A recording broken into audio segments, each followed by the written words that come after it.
আমরা সবাই কম বেশি ভয় পাই অন্ধকারকে, কিন্তু যদি সেই অন্ধকার শুধু আলো না থাকাকে বোঝায়, বরং মন আর মস্তিষ্কের ভিতরে লুকিয়ে থাকা ভয়, পাপ আর অপরাধবোধকে বোঝায়। আজ আমরা এমন এক সিনেমার কথা বলবো যেটা আপনার ধৈর্যের পরীক্ষা নেবে, কিন্তু শেষে দেবে এক ভয়াবহ অভিজ্ঞতা।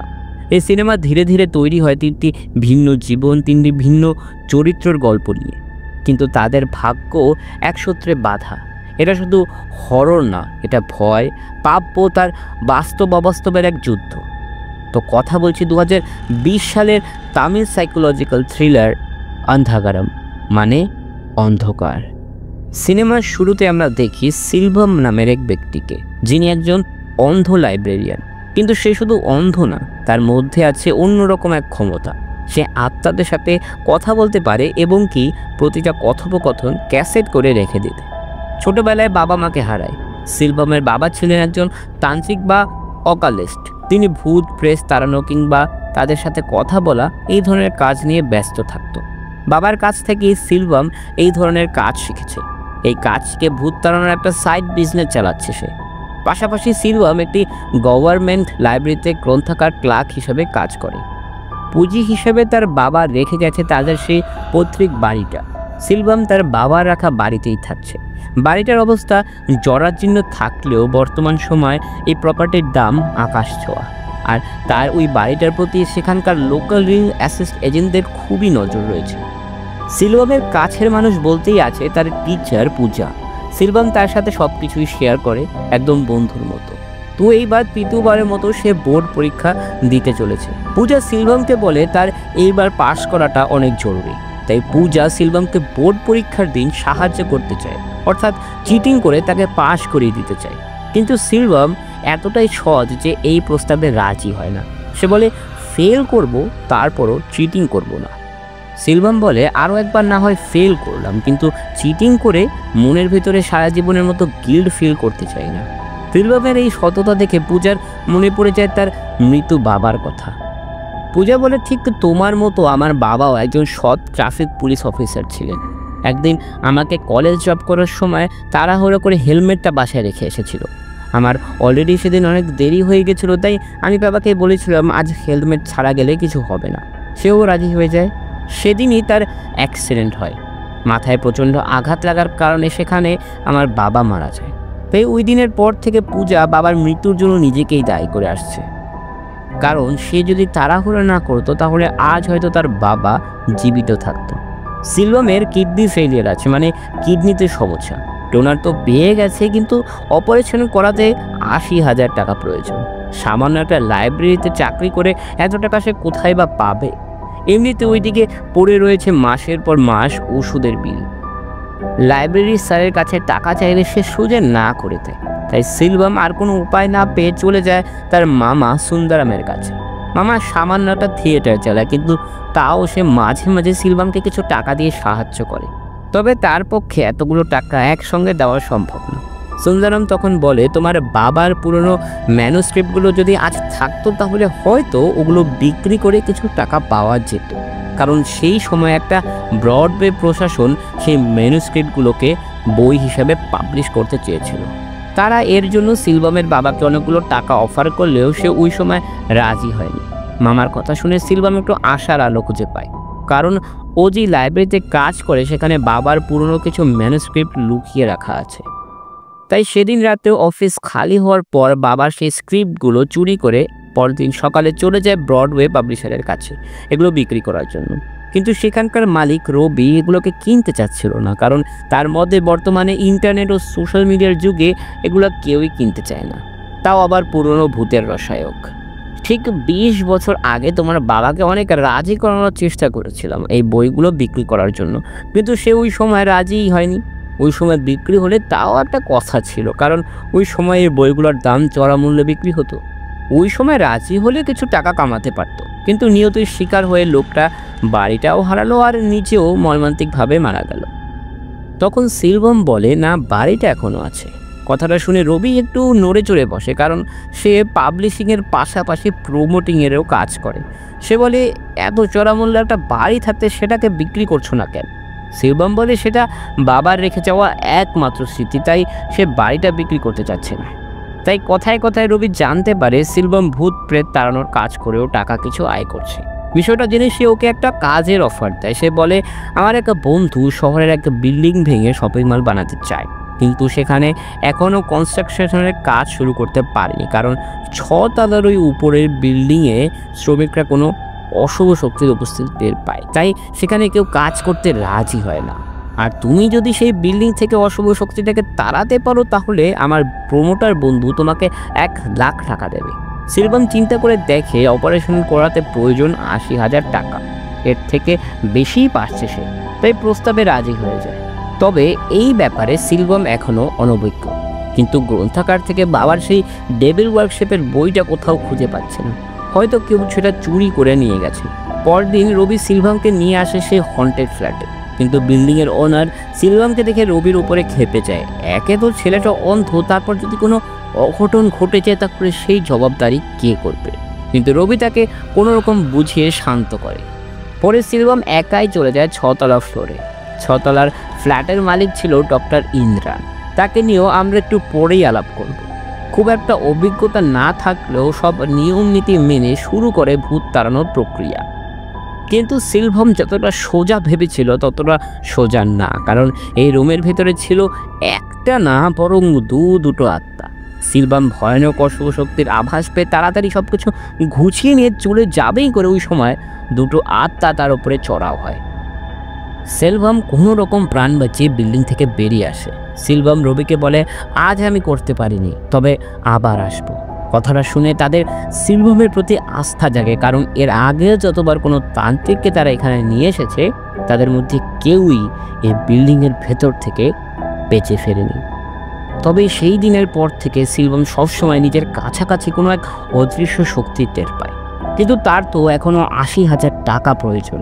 তাই পরের দিন চলে যায় মামার কাছে আত্মা ভাগানোর তন্ত্রবিদ্যার বই চাইতে, কিন্তু মামা কোনোভাবেই রাজি হচ্ছিল না, কারণ এইসব করা খুবই বিপজ্জনক, এতে তার জানও চলে যেতে পারে। ঠিক এই কারণে সিলভামের বাবাও মারা গেছিল। তবে সিলভামের যে এসব ছাড়ার কোনো উপায় নেই, সেও কোনো রকম মামাকে রাজি করিয়ে তন্ত্রবিদ্যার বইয়ের কয়েকটা পাতা ভালো করে অনুবাদ করে নেয়। আবার চলে যায় সেই 6 তলা হন্টেড ফ্ল্যাটে।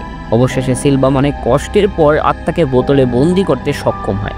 আত্মা বোতলে বন্দি করার পর বাইরে বেরিয়ে সিলভাম সাথে সাথে রবিকে ফোন দিয়ে ব্যাপারটা জানায়। কিন্তু রবি এখানে একটা শয়তানি খেলা খেলে সিলভামের সাথে। সে কয়েকজন লোক পাঠায় সিলভামকে মেরে আঙুলের ছাপ নেওয়ার জন্য, কারণ রবির অনেক বছর ধরেই সিলভামের ওই বাড়িটার উপরে নজর ছিল। তাই সে ইচ্ছে করে সিলভামকে এই কাজটা দেয় যাতে একসঙ্গে দুটো কাজ করা যায়। রবির দরকার ছিল সিলভামের আঙুলের ছাপ। এমনিতেও ওর কোনো আত্মীয় স্বজন নেই, তাই মরে গেলেও কেউ খোঁজও নেবে না।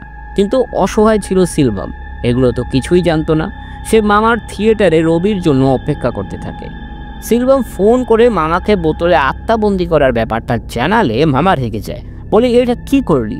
এসব করতে আমি কতবার বারণ করেছি, কারণ আত্মাবন্দি করার ঠিক 24 মিনিটের মধ্যে যদি বোতলটাকে লবণ দিয়ে মাটিতে পুঁতে ফেলা না হয় ভয়ানক কিছু হতে পারে, কারণ সিলভাম এখনও সেটাকে মাটিতে পোঁতেনি। কিন্তু এতক্ষণে অনেক দেরি হয়ে গেছে। সিলভাম সেটাকে মাটিতে পুঁতে ফেলতেই যাবে করে তখনই রবির লোকেরা এসে সিলভামকে বেধড়ক মার মেরে সে বোতল ভেঙে সিলভামের পেটে ঢুকিয়ে ওকে হত্যা করে। এরপর ওরা আঙুলের ছাপ নিয়ে চলে যায়, কিন্তু অজান্তেই সে আত্মাটা মুক্তি পেয়েছে। মামা এসে দেখে সিলভামের মরদেহ থিয়েটারের চেয়ারে বসে রয়েছে। মামা সুন্দরাম এই ঘটনায় নিজেকে জড়াতে না চাইলে পুলিশের কাছে সিলভামকে অজানা ব্যক্তি হিসেবেই পরিচয় দেয়। পুলিশও আর কোনো উপায় না পেয়ে কেসটা নিয়ে তেমন ঘাটাঘাটি করে না। কিন্তু কিছুদিন কেটে যাওয়ার পর থানায় মিসিং ডায়েরি করাতে পূজা ও সিলভামের অন্ধবন্ধু মানুষ আসে। পূজা সিলভামের ব্যাপারে বর্ণনা দিলে পুলিশ কিছুদিন আগে মার্ডার হওয়া সেই অন্ধ ছেলেটার ছবি দেখায়। ছবিটা দেখে পূজা স্তব্ধ হয়ে যায়, কারণ এটাই তাদের সিলভাম। এই তো বন্ধু মানুষ 3 দিন পর সিলভামকে বার্থডেতে সারপ্রাইজ পার্টি দেবে করে। তারই মর্মান্তিক ছবি এখন চোখের সামনে ভাসছে। ছবি দেখতে দেখতে পূজার হঠাৎ একটা ছবি ভালো করে লক্ষ্য করে দেখে সিলভাম রক্ত দিয়ে কটা ডট সাইন বানিয়ে রেখেছে। পূজা সিলভামের ইঙ্গিত বুঝতে পেরে তার বাবার সেই পৈতৃক বাড়িতে গিয়ে দেখে গেটে ঝুলছে ব্রডল্যান্ডের প্রপার্টি বোর্ড, অর্থাৎ বাড়িটা জবরদস্তি দখল হয়ে গেছে। পূজা লুকিয়ে লুকিয়ে বাড়িতে ঢুকে সিলভামের দেওয়া সেই ডট সাইনগুলো মিলিয়ে সেম একটা ক্যাসেট সেখানে রয়েছে।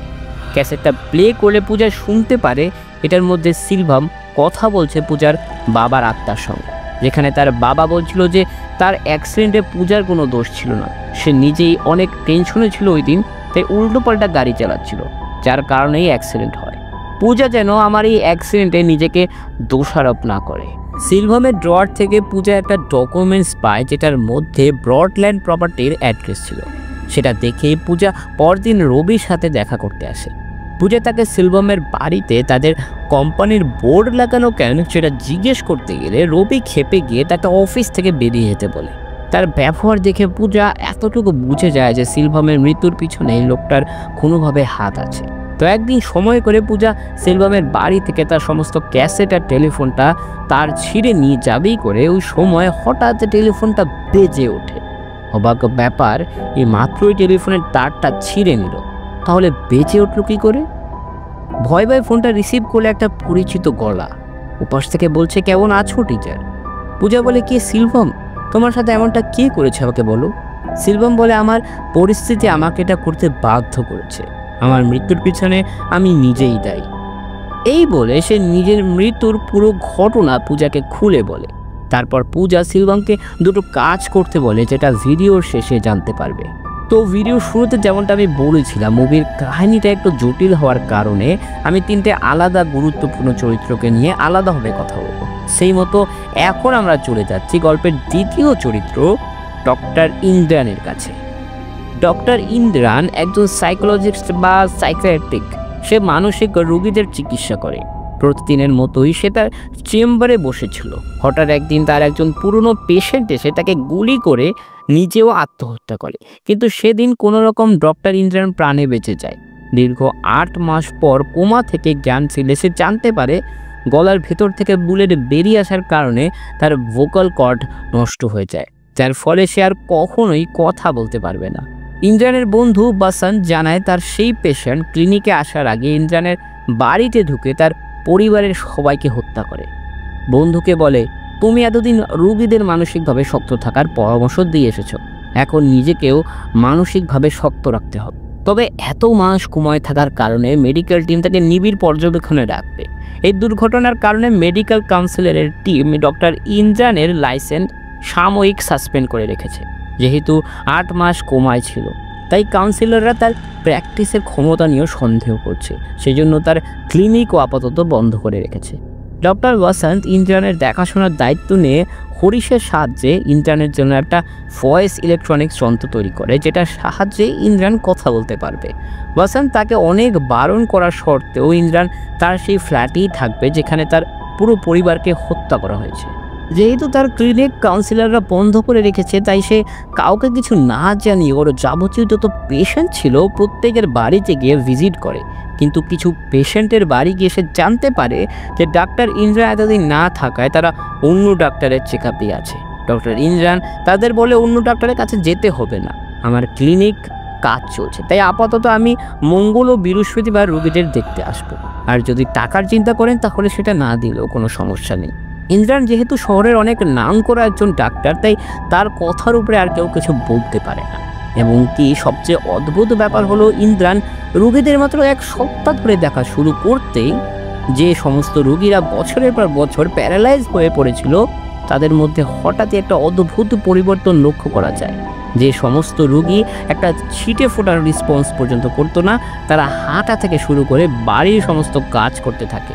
আরও একটি অবাক ব্যাপার হলো, রোগীদের মুখে লেগে থাকতো একটা অদ্ভুত ইমোশনলেস হাসি, যেন তারা নিজেদের মধ্যে নেই। এদেরই মতো একজন স্পেশাল পেশেন্ট ছিল প্রদীপ, আর এই প্রদীপের একমাত্র বোন সিলভামের টিচার পূজা ছিল। পূজা ও তার ভাই প্রদীপ ইন্দ্রানের ফ্ল্যাটের উপরে তলায় থাকে। আর এই প্রদীপকে কেন্দ্র করে আমরা চলে যাব এই গল্পের প্রধান চরিত্র বিনোদের কাছে। বিনোদ ব্যাচেলার একজন মানুষ, ফ্ল্যাটে একাই থাকে, পেশায় একজন ক্রিকেট কোচ। তবে কিছুদিন যাবৎ সে মানসিকভাবে একটু দুর্বল।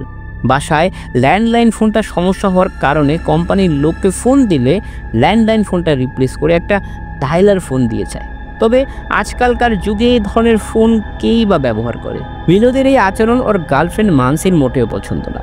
মানসির ভাই ব্যস্ত সময় বের করেও বিনোদের সাথে দেখা করতে আসলে বিনোদ কেমন যেন চুপচাপই থাকে।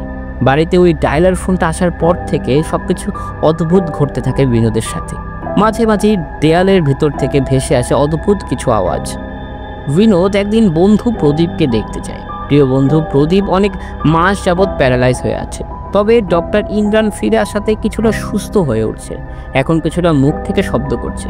প্রদীপের এই অবস্থার জন্য বিনোদ নিজেকেই দায়ী করে, কারণ প্রদীপের জন্মদিনে বিনোদ তাকে একটা তন্ত্রবিদ্যার বই গিফট করে, আর এই বইটাই ছিল সিলভামের বাবার লেখা সেই বইটা। আর এই বই থেকে শিখেই প্রদীপ আত্মা ডাকার চেষ্টা করলে তার এই অবস্থা হয়। বিনোদ প্রদীপের রুমে প্রবেশ করে তার সেই বইটা নিয়ে যেতে চাইলে হঠাৎ দেখা যায় প্রদীপ হুইল চেয়ার ছেড়ে দাঁড়িয়ে পড়ে। অবাক ব্যাপার হলো, এই মানুষটা এত মাস নড়াচড়া করতে পারতো না, সেই হঠাৎ উঠে দাঁড়ালো কী করে? মানসি একদিন বিনোদের সাথে দেখা করতে তার বাড়িতে গেলে ওর অস্বাভাবিক আচরণ দেখে মানসি সাইকিয়াট্রিস্ট ডাক্তার ইমরানকে সাজেস্ট করলে সেই মতো বিনোদ তাকে কল করে সন্ধ্যা 8টার অ্যাপয়েন্টমেন্টের জন্য তাকে বাড়িতে ডাকে। পরদিন সকালে ঠিক 11:15-তে ফোনটা বেজে ওঠে। ফোনটা রিসিভ করলে ওপাশ থেকে প্রদীপ বলছে, আমাকে ওই বইটা দেওয়া তোর একদমই উচিত হয়নি। এখন থেকে সব শুরু হচ্ছে, তোর সমাপ্তিটা ধেয়ে আসছে। তুই যতই পালানোর কিংবা লুকানোর চেষ্টা করিস না কেন, এর থেকে তুই কখনোই ছাড় পাবি না। কথাটা বলেই ফোন কেটে দেয়। কোচিং শেষ করিয়ে সন্ধ্যায় বাড়িতে আসলে পূজার ফোন আসে। সে জানায় আজ সকাল 10:15-তে প্রদীপ বারান্দা থেকে লাফ দিয়ে মারা যায়। কথাটা শুনে বিনোদের হাত পা কাঁপতে থাকে। তাই যদি হয় তাহলে 11:15-তে বিনোদ প্রদীপকে ফোন করলো কিভাবে? কিন্তু বিনোদ পূজাকে বিষয়টা জানায় না। পূজা বিনোদকে বলে তার কাছে থাকা ফোন বুক থেকে পরিচিত সবাইকে ফোন করে জানিয়ে দিতে যে প্রদীপ মারা গেছে। যেহেতু প্রদীপ ও বিনোদ আগে একই ফ্ল্যাটে থাকতো একসঙ্গে, তাই তাদের পরিচিত একই। সেই মতো বিনোদ ফোন বুক থেকে নাম্বার বের করে একে একে সবাইকে ফোন করে জানিয়ে দেয় প্রদীপের ব্যাপারে। ফোন করতে করতে হঠাৎ একটা নাম্বারে ডায়াল করলে ওপাশ থেকে বলে, কি জন্য ফোন দিয়েছো? এই যে তুমি তোমার বন্ধুর মৃত্যুর জন্য দায়ী, এটা বলতে? তুমি কি ভাবছো কাগজের টুকরোর মতো তোমার ক্রাইমটাও লুকিয়ে ফেলবে? বিনোদ ভয় ফোনটা কেটে দেয়। বিষয়গুলো মানসিকে জানালে সে বলে, মৃত মানুষ কিভাবে তোমাকে 11টায় ফোন দিতে পারে? আমার মনে হচ্ছে এগুলো সবই তোমার কল্পনা বা হ্যালুসিনেশন। ওইদিকে সন্ধ্যা 8টায় বাড়িতে ইমরানের আসার কথা ছিল, কিন্তু কোথায় সেও তো আসলো না। তাকে কল করলেও নাম্বার সুইচ অফ আসে। কিন্তু ওই অজানা আওয়াজটা বারবারই বিনোদকে ফোন দিয়ে বিরক্ত করতে থাকে। কী সব যে বলতে থাকে তা কিছুই বিনোদ বুঝতে পারে না। সেই মতো বিনোদ ফোন বুকে থাকা নাম্বারটার ডিটেলস সার্চ করলে যে লোকেশনটা দেখায় সেটা হচ্ছে সিলভামের পৈতৃক বাড়ির অ্যাড্রেস অনুযায়ী বিনোদ সিলভামের সে বাড়িতে গেলে সেটা বন্ধ পায়, তাই সে গেট টপকে লুকিয়ে দেখার চেষ্টা করে। এর আগে সে মানসিকে পাশের টেলিফোন থেকে এই নাম্বারে ঠিক 7 মিনিট পর কল দিতে বলে। বিনোদ অনেকক্ষণ অপেক্ষা করেও কাউকে পায় না সেখানে। বিনোদ আবার সেই পাবলিক টেলিফোনের কাছে এসে মানসিকে বলে, তোমাকে 7 মিনিট পর ফোন দিতে বেরোছিলাম কিন্তু তুমি দিলে না। উত্তরে মানসি বলে, আমি ঠিক 7 মিনিট পরই ফোন দিয়েছিলাম এই নাম্বারে, কিন্তু কেউ একজন রিসিভ করে বলে বিনোদ অনেক বড় বিপদে আছে। বিনোদ শুনে অবাক হয়ে যায়, এগুলো আসলে হচ্ছেটা কি? এভাবেই আরও কিছুদিন বিনোদের সাথে এই ঘটনা ঘটতেই থাকে। সে মেন্টালি এই ব্যাপারগুলো আর নিতে পারছিল। বিনোদ কি করছে, কি খাচ্ছে, কোথায় যাচ্ছে, এই সব কিছুই সে অজানা আওয়াজটা জানে। বিনোদ পরে এটা তার কল্পনা কিনা এটা চেক করার জন্য দোকানে গিয়ে স্পেডসের 8 কার্ড ধরে একটা ছবি তোলে। সেটাকে প্যান্টের পকেটে রেখে প্রিন্ট করা ছবিটা লাইটার দিয়ে জ্বালিয়ে দেয়। পরে রাতে সেই নাম্বারে কল করে বিনোদ বলে, তুমি যদি এতই শক্তিশালী হও তাহলে বলো আমার প্যান্টের পকেটে কি কার্ড রয়েছে। উত্তরে সে বিনোদকে প্যান্টের পকেট পুনরায় চেক করতে বললে বিনোদ অবাক হয়ে যায়, কারণ সেখানে স্পেডসের 8 কার্ডের পরিবর্তে জোকার ছিল, এবং তুই ছবিটা চেক করলেও দেখে সেখানেও তার হাতে জোকার। বিনোদ তখন রিয়েলাইজ করে এটা তার কোনো হ্যালুসিনেশন না, বরং যা হচ্ছে সেটা বাস্তবেই ঘটছে। তখনই অলৌকিকভাবে ডায়ালার ফোনটা নিজে নিজেই নাম্বার ঘুরিয়ে যাচ্ছে। ফোনটা আবার বেজে উঠলে বিনোদ ভয়ে ভয়ে সেটা রিসিভ করে, কিন্তু এবার মনোজ নামে কেউ ফোন করেছে। বিনোদ তাকে জিজ্ঞেস করলে সে জানায় এই নাম্বার থেকে তাকে সকালে কল দেওয়া হয়েছিল সাহায্যের জন্য। বিনোদ ভালো করেই জানে সে কল করেনি, কিন্তু অনেক রিকোয়েস্ট করে মনোজের ফোন নাম্বারটা নিয়ে তার সাথে দেখা করতে যায়। সেই মতো মনোজের সাথে দেখা করতে গেলে এক অজানা রহস্য ফাঁস হয়। দেখা যায় এই মনোজই সিলভামের সে অন্ধ বন্ধু। মনোজের থেকে সিলভামের ফোন নাম্বারটা নিলে বিনোদ অবাক হয়ে যায়, কারণ এটাই সেই নাম্বার যে নাম্বার থেকে বারবার বিনোদকে কল করে ডিস্টার্ব করা হয়। কিন্তু অবাক ব্যাপার হলো সিলভাম তো 8 মাস আগেই মারা গেছে, তাহলে এখন বিনোদকে ফোন করছে কে?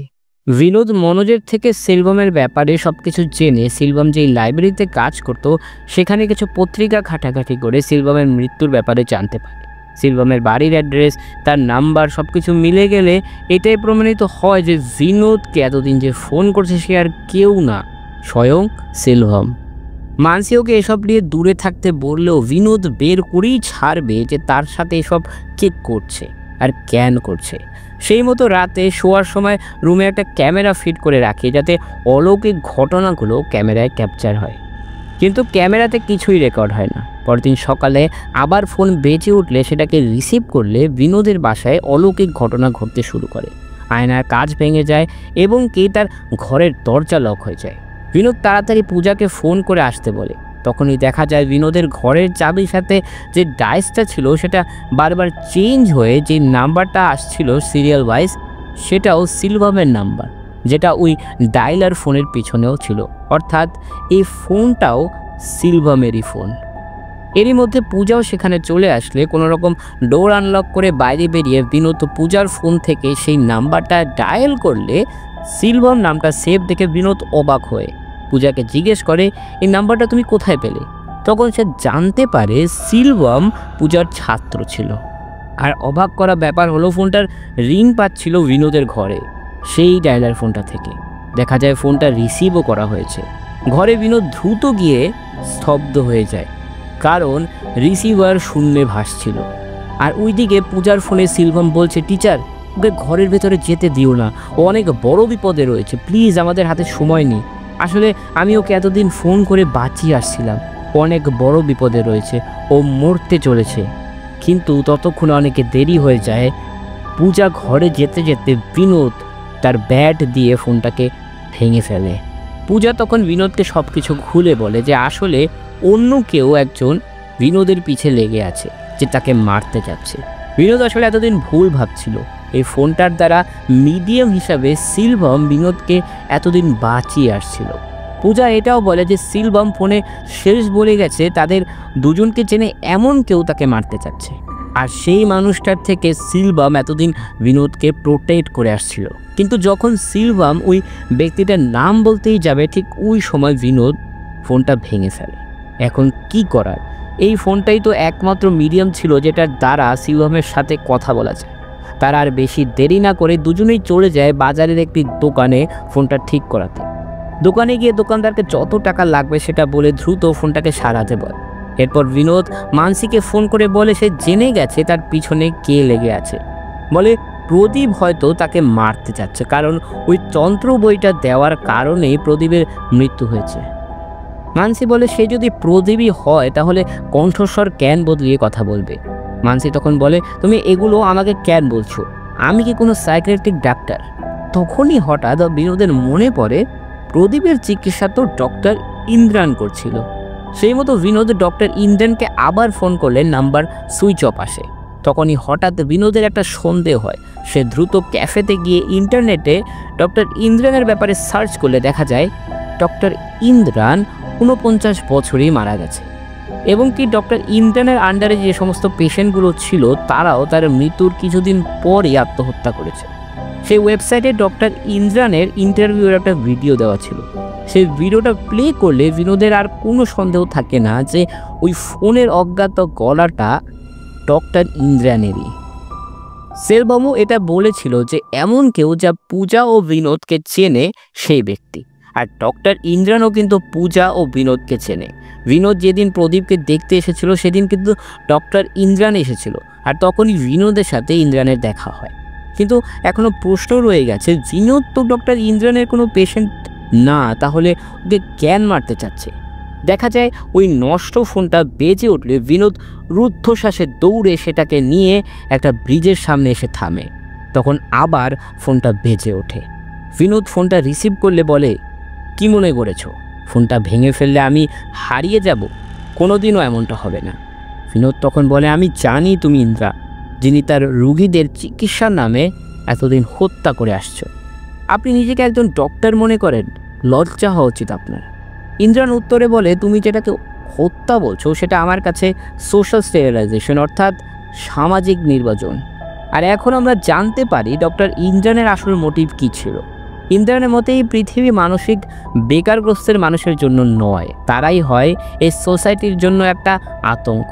আর এই সমস্ত মানুষরাই রেপ, মার্ডার মতো খারাপ খারাপ কাজ করে বেড়ায়, যাদের শাস্তি তো হয় না, উল্টো তারা আরামভাবে জীবনযাপন করতে থাকে।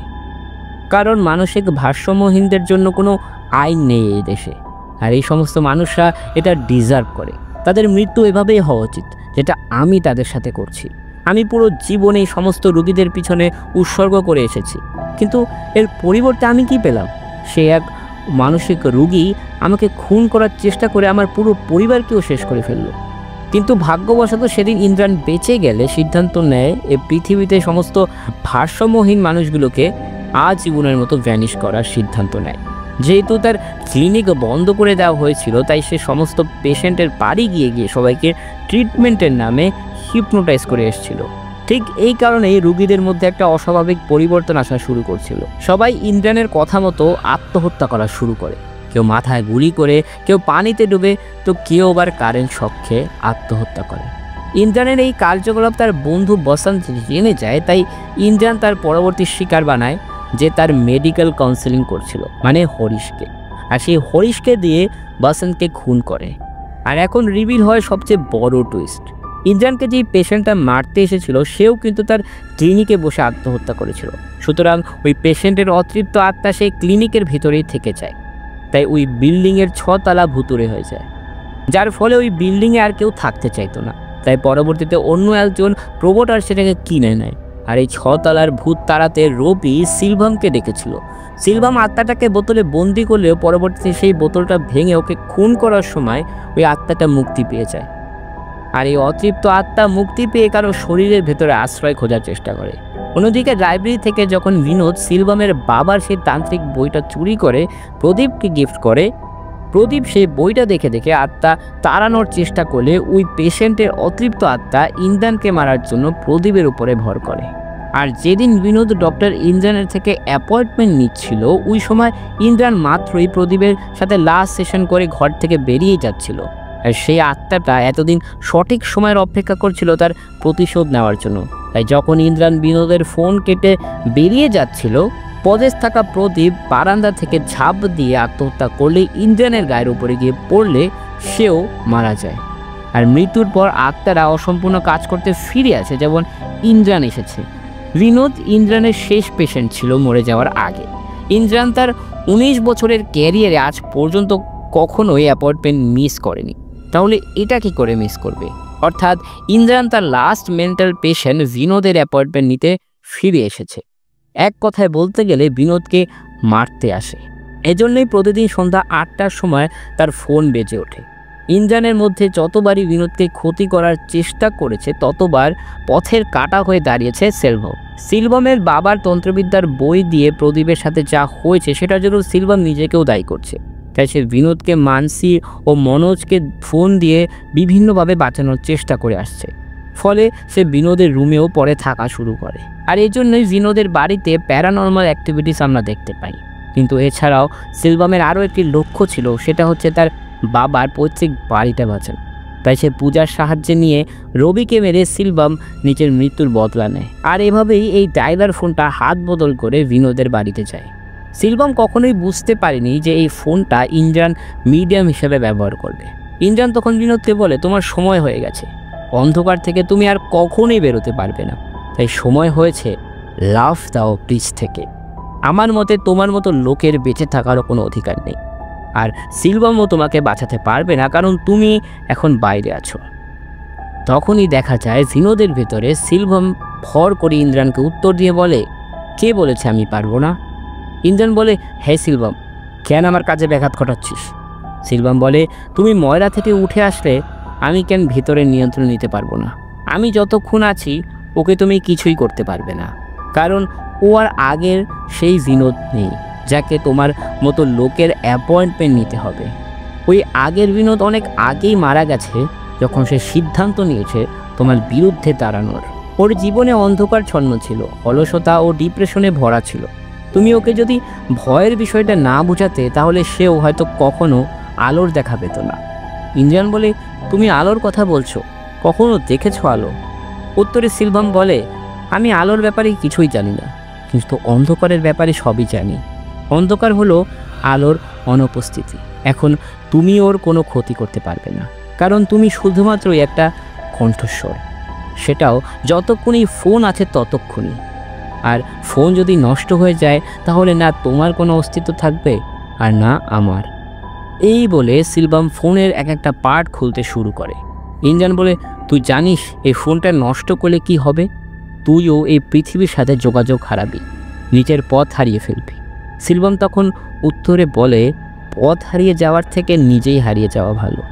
এই পৃথিবীতে থাকবে না কোনো অন্ধকার, থাকবে শুধুই আলো। এই বলে দেখা যায় ব্রিজের সবকটা আলো জ্বলে ওঠে আর বেড়ে চলল মানুষদের আনাগোনা। আর সেই ডায়ালার ফোনটা ভেসে যায় ব্রিজের সেই নদীতে। এখানেই শেষ হয় এই সিনেমার গল্প। তো কেমন লাগলো সিনেমাটা অবশ্যই কমেন্ট করে জানাবে, লাইক ও সাবস্ক্রাইব করতে ভুলবে না। ধন্যবাদ, ভালো থাকো, সুস্থ থাকো, দেখা হবে পরবর্তীতে।